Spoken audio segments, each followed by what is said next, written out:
महापालिकेतील प्रभाग समिती सभापती हे स्थानिक पातळीवरील महत्त्वाचं नेतृत्व मानलं जातं। महाराष्ट्र महानगरपालिका अधिनियमन कलम 29 अनुसार शहराच्या लोकसंख्येनुसार प्रभाग समित्यांची रचना केली जाते।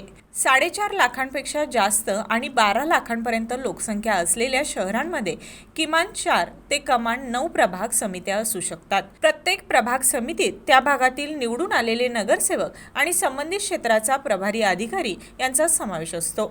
या समितीच्या प्रमुखाला सभापती म्हटलं जातं। सभापतीची निवड ही त्या प्रभागातील नगरसेवकांच्या मतदानातून केली जाते।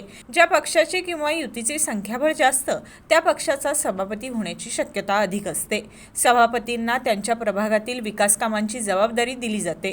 रस्ते, पाणी पुरवठा, स्वच्छता, लहान मोठी नागरी कामे यावर देखरेख ठेवण्याचे अधिकार त्याच्याकडे असतात। साधारणतः प्रत्येक प्रभाग समितीला सुमारे 10 लाख रुपयांपर्यंतच्या विकास निधीवर अधिकार दिले जातात।